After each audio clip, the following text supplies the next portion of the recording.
একদিন বিশ্বনবী বললেন, বান্দার কোনো হক আল্লাহ কোনোদিন ছেড়ে দেয় না। আল্লাহর হক আল্লাহ মাফ করে, বান্দার হকের মাফ নাই। যদিও আমি নবী, আমার উপর যদি কোনো হক থাকে বলো, আমি দিয়ে দেব।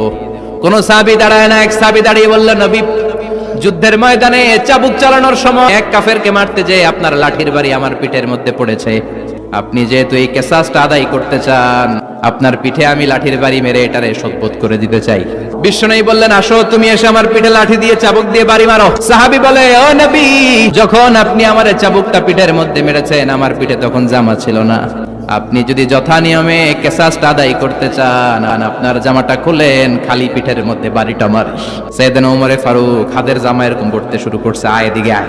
বিশ্বনবী বললেন, ওমর থামো, মারতে দাও। বিশ্বনবী উনার জুব্বাটা উপরের দিকে উঠালেন, পিঠের মধ্যে বাড়ি দেওয়ার জন্য ওই সাহাবীকে ডাকলেন। ওই সাহাবী বিশ্বনবীকে পিছন দিক থেকে জড়িয়ে ধরে ওই মোহরে নবুয়তের মধ্যে চুমু দিয়ে ফেলেছে। সাহাবী বললেন, নবী গো, এই নাটক করার জন্য আপনি আমারে মাফ করে দিয়েন। অনেক দিনের সাধনা, জল্পনা কল্পনা, আপনার মোহরে নবুয়তের মধ্যে আমার ঠোঁটটা লাগিয়ে আমার ঠোঁটটারে আমি জাহান্নাম থেকে পরিত্রাণ করাবো। এজন্য প্ল্যান প্রোগ্রাম করে এতক্ষণ আপনার জামাটা খুলতে বলেছি। আপনার উপরে আমার কোনো হক নাই। আমার আব্বা মা, আমার সম্পদ, আমার জীবন আপনার জন্য কোরবান গো নবী।